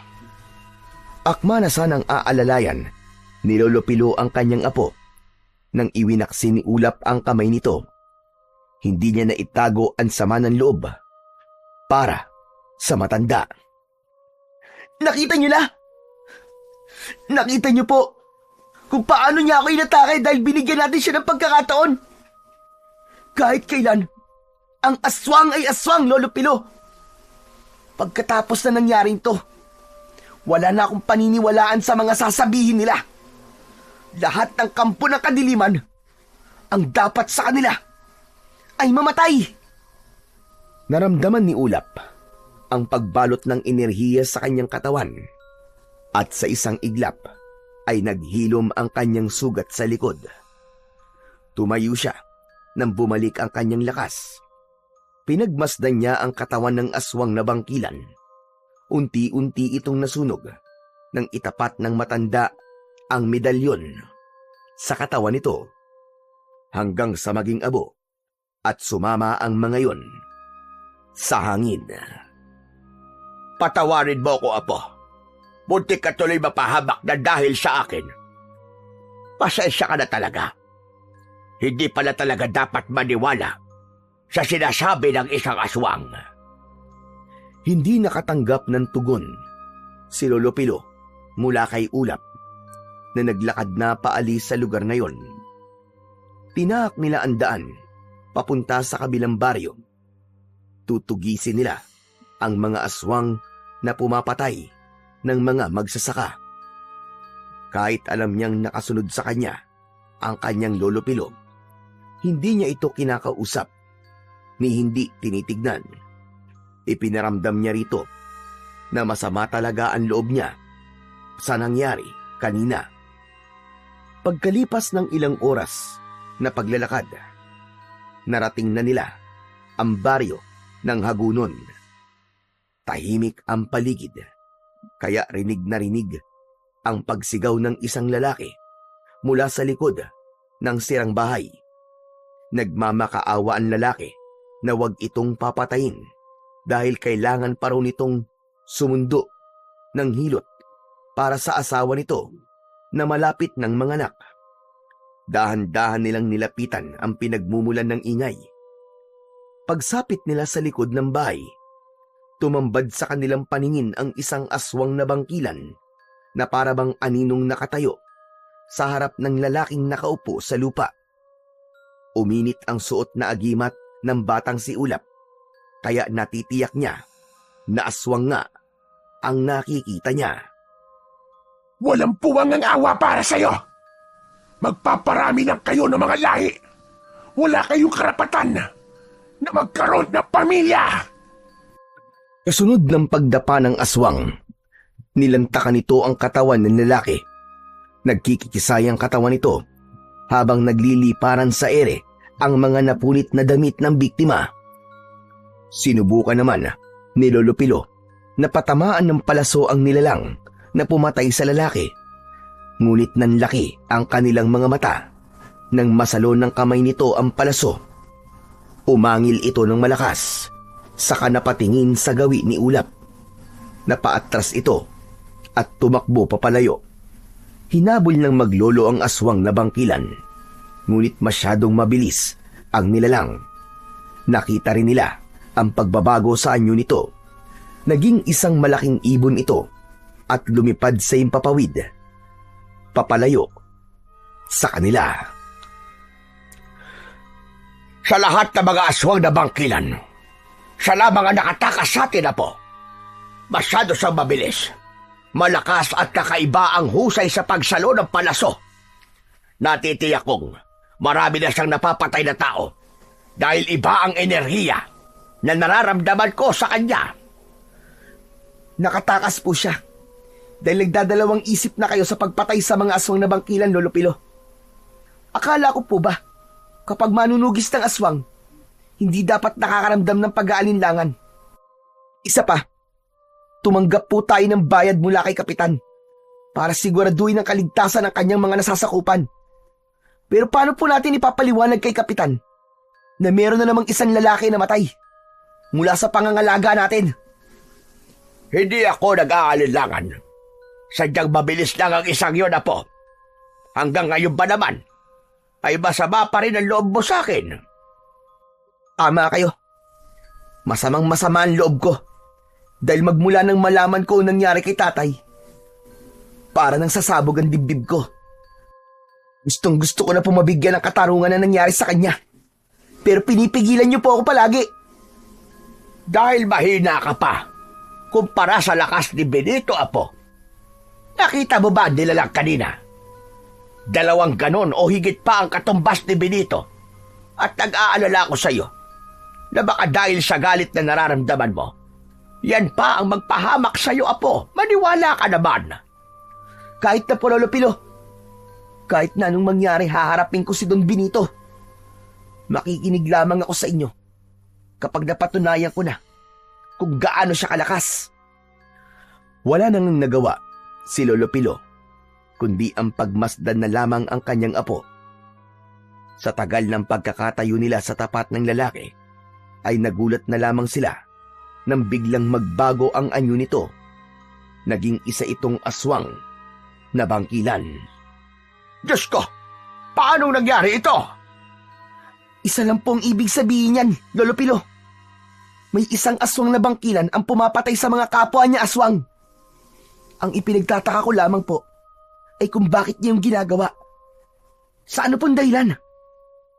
Kung ganon, bukod sa atin, may iba pang kumakalaban kay Benito. Sa tingin ko, tauhan ito ni Benito. Pero ang bangkilan kanina, hindi pa malinaw kung ano ang totoong motibo niya. Nagtataka na napatingin na lang ang maglolo sa katawan ng aswang na unti-unting nasusunog sa kanilang harapan. Saka lang napansin ni Ulap na kaya pala kanina pa umiinit ang suot niyang agimat ay dahil aswang din ang lalaki. Pagkatapos ng kanilang pag-uusap ay naglakad na ang maglolo papalayo sa lugar na yon. Nagtungo naman sila sa maliit na baryo na madadaanan nila sa pag-uwi sa kanilang bahay. Samantala, sa mansyon naman ni Don Benito ay nagwawala sa galit ang lalaki. Nagbasag ng bote ng alak, ibinalibag ang mga upuan at lamesa, at sinaktan ang mga tauhan. Bumagsak ang mga ito sa sahig. Mga walang hiya kayo! Inutil! Hanggang ngayon ay pinapasakit pa rin ang ulo ko ng mga manunugis na yan! Kumilos naman kayo! Hindi yung puro pagpapasarap na lamang sa buhay ang inaatupag din yung mga gunggong kayo! Binibigyan ko kayo ng pagkakataon na mahanap ang mga lintik na mga manunugis na yan! Kung kinakailangan na pumatay kayo na maraming tao ay gawin ninyo! Mapalabas lamang ang mga hayop na yon! Oh! Ano pang tinitingin-tingin nyo? Kumilos na kayo! Agad na umalis ang mga tauhan ni Don Benito at kagaya ng inaasahan, nilusob ng mga alagad nito ang kalapit na baryo. Sakto naman yun, napapadaan sa lugar na yon sina Lolo Pilo at Ulap. Kaya mula sa kinatatayuan ni na Lolo Pilo at Ulap ay natanaw nila ang malaking ibon na bumaba sa baryo na nasa unahan ng kanilang daanan. Sa isang iglap ay nagsababoy ramo ang mga ito.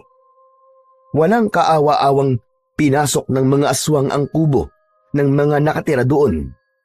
Napuno ng sigaw ng mga tao at pag-angil ng mga aswang ang buong paligid. Agad na tumakbo si Ulap sa kinaroroonan ng mga tao at bawat lapitan niya ay sinasaksak niya ng espada sa leeg ang mga halimaw. Si Lolo Pilo naman ay panayang pagpapakawala ng palaso sa ere. Asintado ang matanda, kaya lahat ng palaso nito ay sa pagitan ng mga mata ng aswang tumatama.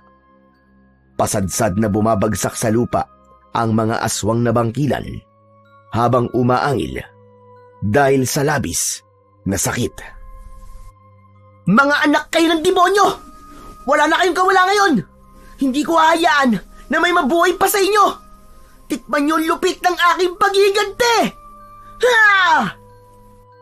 Ubod lakas na itinarak ni Ulap ang kanyang matalim na espada sa lupa.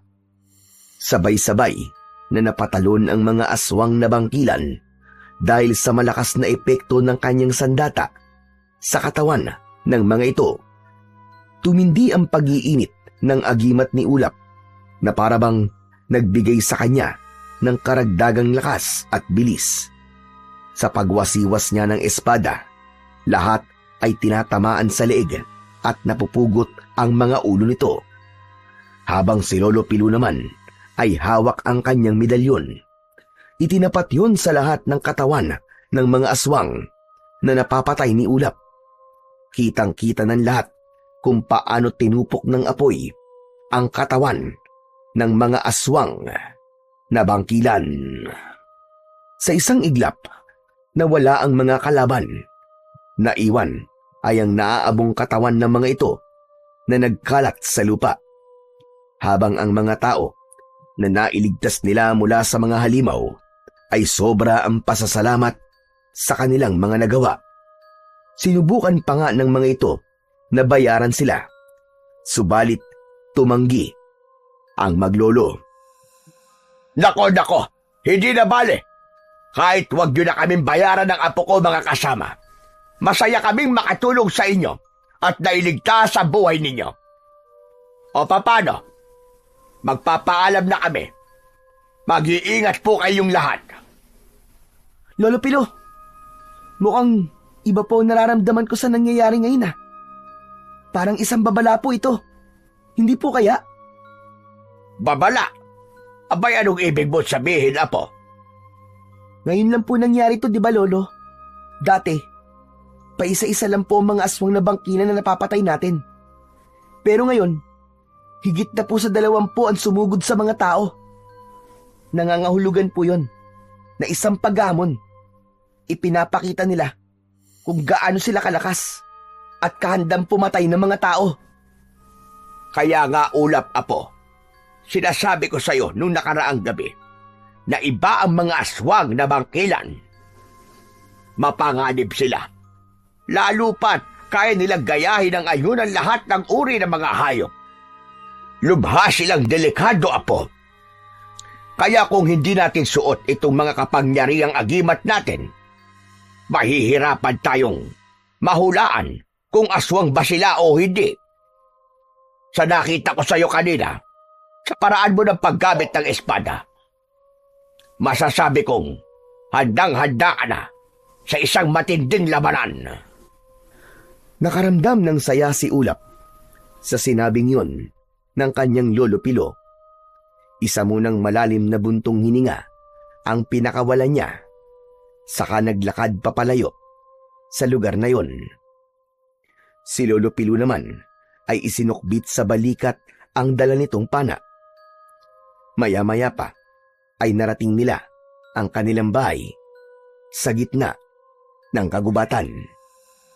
Pagpasok nila sa loob ng kanilang bahay, ay agad silang nagpahinga. Hindi sila nag-usap ni Lolo Pilo dahil abala siya sa pag-iisip kung paano niya mahahanap ang kanyang ina.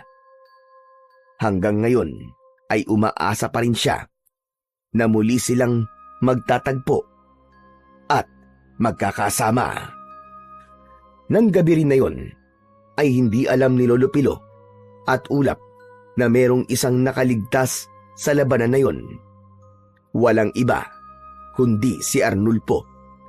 Isinumbong nito kay Don Benito ang mga nalaman at isinalaysay ang mga nangyari, kung paano namatay ang mga kasama at kung ano ang kapangyarihang taglay ng maglolong manunugis. Ang mga lintik! Buhay pa pala maglulong yun. Kung ganun, buhay pa pala ang anak ni Sandra at siya ngayon ang pumapatay sa mga tauhan ko. Hindi ako makakapayag. Walang sino man ang makakatalo sa akin kahit may kapangyarihan pa sila. Kahit kailan talaga ang hayop na matandang yun kontra sa lahat ng mga ginagawa ko. Ihanda mo mga alagad ko, Arnulfo. Panahon na para magharap kami at sa pagkakataong ito, hindi ko nahahayaan na mabuhay pa sila. Dala ng labis na galit ni Don Benito. Nagbago kagad ang anyo nito. Biglang nagsaasong lobo na umalulong sa loob ng mansyon. Mapulang-mapula ang mga mata nito na tumitig sa bilog na buwan. Ano pa ang hinihintay mo, Arnulfo? Tipunin mo ang lahat ng mga alagad ko. Susugod tayo sa kanila. Ako naman ngayon ang aatake sa kanila. Umalis si Arnulfo sa harap ng aswang na si Don Benito sa pamamagitan ng pagpapalit nito ng anyo bilang isang ibon. Habang si Don Benito naman ay nagbago rin kagad ang itsura. Mula sa pagiging aswang na lobo, nagpalit ito ng anyo bilang isang paniki.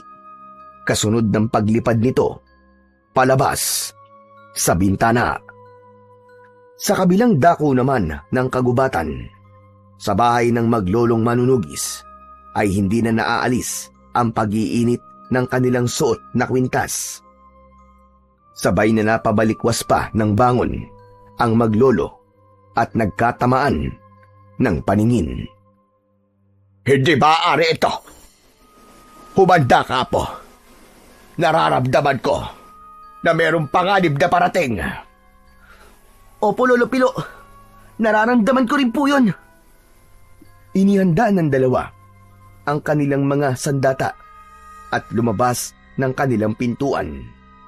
Sadya silang lumabas ng bahay at hinintay ang pagdating ng mga aswang.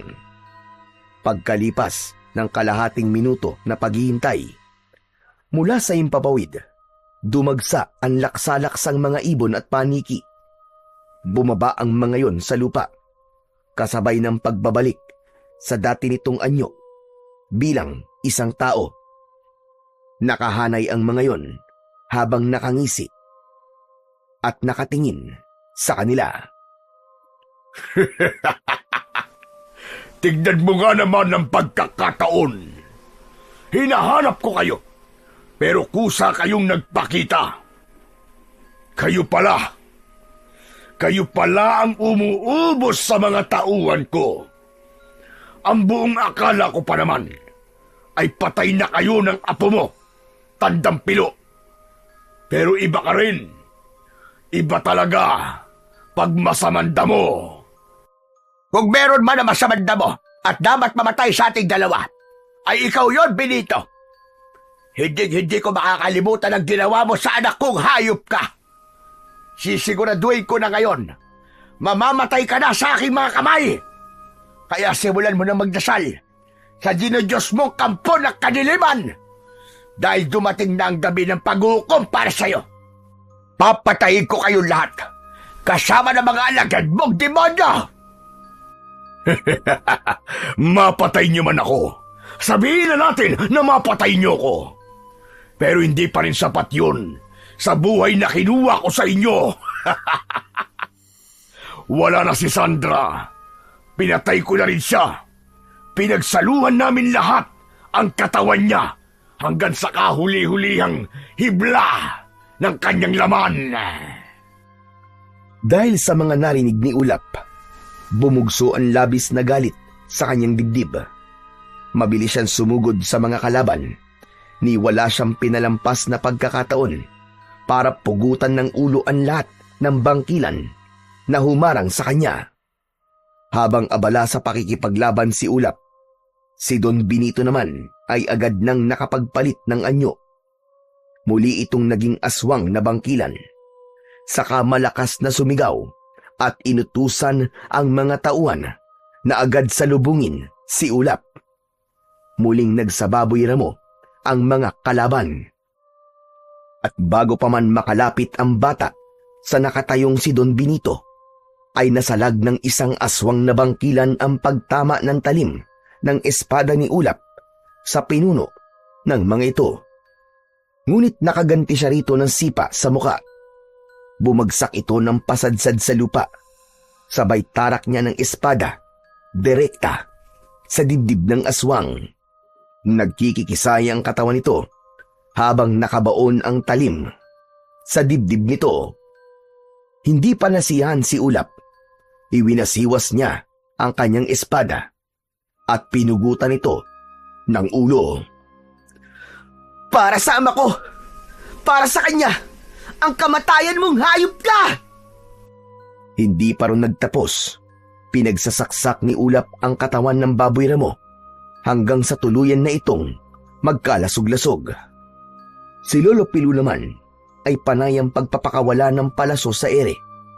Pinuntirya ng matanda ang aswang na si Don Benito na umiiwas sa palaso habang tumatakbong papalapit kay Lolo Pilo. Nang makalapit ito sa matandang manunugis, ay nagpambuno ang dalawa.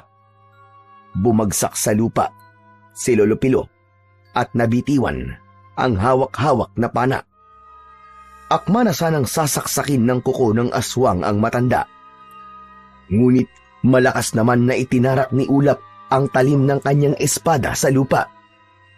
Tila nagkaroon ng malakas na hangin at pagyanig ang buong paligid na tila ba lumilindol. Kaya natumba ang mga kalaban, pati na rin ang pinuno ng mga aswang na si Don Benito.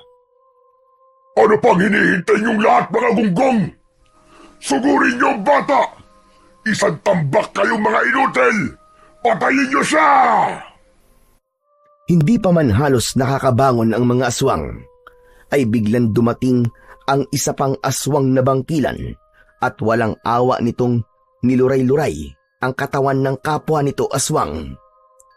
Nabaling ang atensyon nilang lahat sa bagong dating na bangkilan. May pagtataka man sa isip ni Ulap, ay agad na rin siyang kumilos para harapin si Don Benito. Inatake niya ito ng taga, ngunit nakakaiwas ito. Gumanti naman si Don Benito sa kanya. Isang malakas na suntok ang pinakawalan nito at tumama sa tiyan ni Ulap. Bumagsak siya ng pasadsad sa lupa. Nang makita naman ni Lolo Pilo ang nangyari sa kanyang apo, kinuha niya agad ang pana at nagpakawala ng palaso sa ere. Tumama yon sa braso ni Don Benito. Kita nila na pinutol nito ang palaso at muling umatake sa maglolo. Saktong paglapit ni Don Benito sa dalawa, ay humarang ang isang aswang na bagong dating kanina. Ito ang sumalo sa kamao ni Don Benito. Nagpagulong-gulong ang dalawa sa lupa habang nagpapambuno. Nagpapalitan ang mga ito ng kagat at kalmot sa bawat isa. Lolo Pilo, meron tumutulong sa atin ng isang bangkilan at hindi po ako maaaring magkamali. Siya rin po nakita natin na pumatay sa lalaking naging aswang. Hindi ako sigurado kung siya apo. Ngunit, kagaya na sinabi mo, mahirap na magtiwala sa kabaitan na ipinapakita nila. Kaya ang dapat sa kanila ay mamatay ng lahat. Itinaas ni Lolo Pilo ang pana habang hawak ang palaso. Nakatutok yon sa likod ng pinuno ng mga aswang na bangkilan na si Don Benito. Kasabay ng pagbitaw niya sa tali, ang pagtama naman ng palaso sa likod ng aswang na si Don Benito. Umangil ito at napasigaw ng malakas. Sinamantala naman ni Ulap ang pagkakataon na yon. Nilapitan niya kagad ang tumayong aswang at ginilitan ito sa leeg gamit ang kanyang matalim na espada. Hanggang sa napaluhod ito sa lupa. Hindi ako papayag na matalo ninyo! Nagpilit itong tumayo. Subalit sa dami ng dugo na bumulwak mula sa leeg nito, ay unti-unti na itong nanghina. Habang ang isang aswang na bangkila naman, na una na nitong nakalaban, ginamit ang matutulis na kuko at dinukot nito ang puso ng aswang. Ipinakita ng aswang na bangkilan kung paano nito nilantakan ang puso nito mismo sa harap ni Don Benito.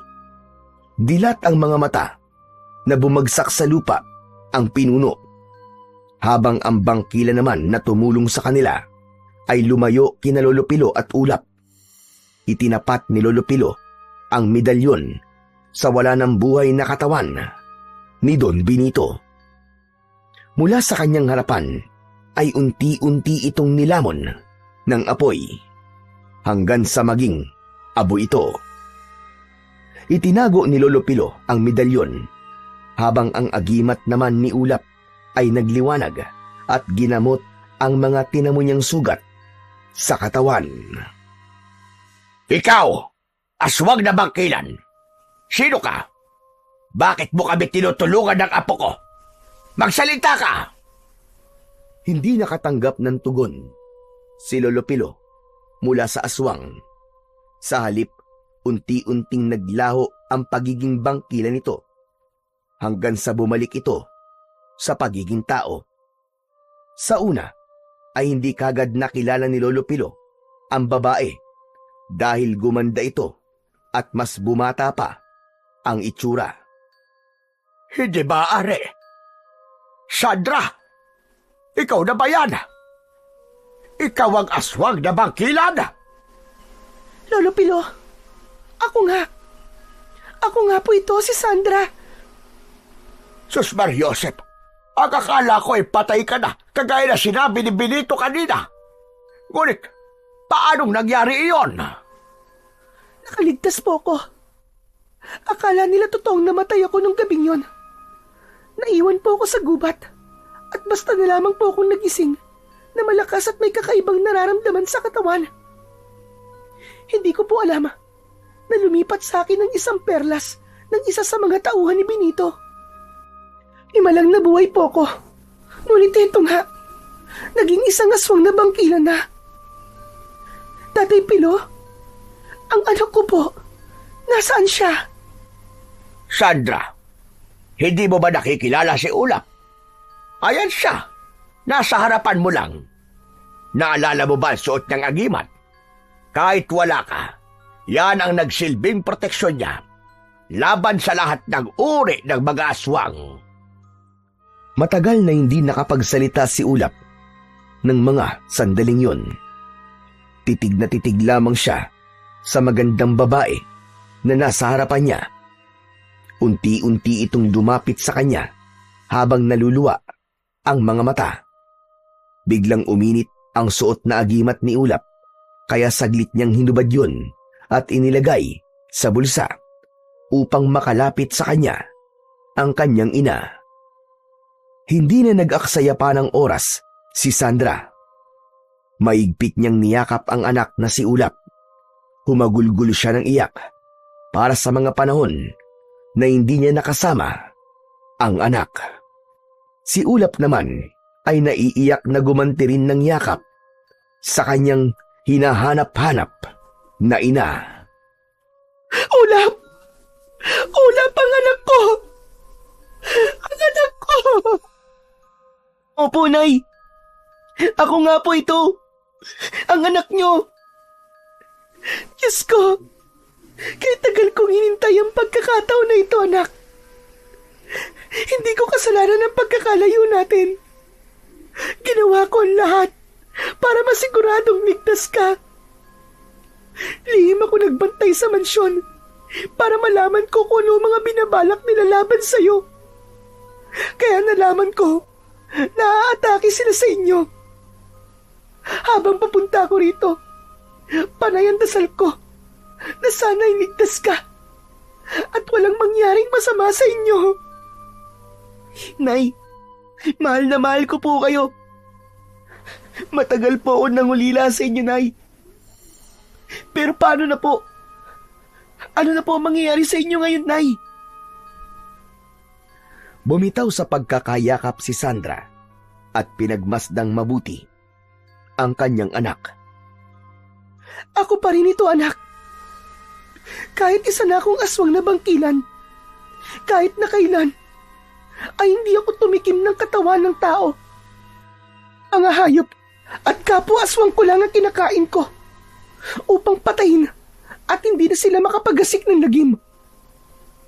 Anak, mabubuhay na tayo na magkasama at hindi na tayo magkakahiwalay kahit kailan. Opo, Nay. Tanggap ko po kahit isa po kayong aswang na bangkilan. Sadyang napakabuti ng Diyos, Sandra. Binuhay ka niya upang makasama mo pa ang iyong anak. Kung nasaan man ang anak ko si Teryo, natitiyak ko na masaya na siya sa nangyayari sa inyong mag-ina. Tumayo si Sandra at nilapitan ang matanda na si Lolo Pilo. Nagpasalamat siya sa pagpapalaki at pagmamahal nito para kay Ulap. Pero dahil may suot na medalyon ang matanda, agad na lumayo si Lolo Pilo. Sapat na ang pagpapasalamat mo, Sandra, sa pagkakaligtas mo sa amin kanina. Naging mabuti kang tao, kaya hindi hinayaan ng Panginoong Diyos na mawala sa iyo ang anak mo, at hindi ka rin niya hinayaan na malubog ng gusto sa apoy ng impyerno dahil sa iyong pagiging aswang. Mas nangibabaw pa rin sa iyo ang kabutihan at pagmamahal. Sa ngayon, ay wala ng dahilan para manatili pa tayo sa lugar na ito. Lilisanin natin ang baryo at mamumuhay ng tahimik sa ibang lugar para makapagsimula ng panibagong buhay. Ako naman po, itatabi ko po muna ang agimat ko para makasama ko po si Nanay, Lolo Pilo. Hindi na tayo magiging manunugis ng aswang na bangkilan na po, sapagkat tuluyan na nating natalo ang mga alagad ni Benito. Kung meron man na bangkilan o mga aswang na manggugulo sa mga tao, si Sandra na ang makakalaban nila. Siyempre po, lalabanan ko po sila dahil ang paggawa ng kabutihan ay walang pinipiling anyo. Kahit isang aswang ay may karapatan pa rin naman na pumanig sa kabutihan dahil tayo po mismo ang pumipili sa ating landas na tatahakin. Masayang naglakad papalayo ang tatlo habang naiwan ang mga nagkalat na abo sa kagubatan. Muling naibalik ang lupain na kinamkam ni Don Benito sa mga tao at walang sino man ang nakakaalam sa kung ano ang totoong nangyari sa asenderong si Don Benito. Magmula rin ng gabing yon ay bumalik na ang katahimikan sa buong baryo. Si Sandra ay nag-alaga na lamang ng mga hayop na maaari niyang gawing pagkain sa oras na magugutom siya. Habang si Ulap naman ay nagpatuloy sa pag-aaral bilang isang mabuting bata na tagapagpatupad ng katahimikan sa kanilang paaralan. Samantalang si Lolo Pilo naman ay tuluyang namaalam sa medalyon. Isinaoli niya ang medalyon sa mahiwagang puno ng balete. Saka nagpasalamat bago umalis sa lugar na yon. Marami ang nabibiktima ng mga huwad na pagpapakita ng kabutihan sa tao. Iyon pala ay merong masamang hangarin sa kapwa. Subalit ang kayamanan, kapangyarihan at lupain na naipon sa lupa ay hindi kailanman madadala sa hukay. Kaya mas mabuting maging mayaman ka sa pananampalataya sa Panginoon kaysa ang mag-ipon ka ng yaman sa lupa. Dahil sa oras na singiling ka na sa kabayaran ng lahat ng naging kasalanang nagawa mo sa lupa, walang ibang makakatulong sa iyo kundi ang kabutihan at pananampalataya mo sa dakilang lumikha.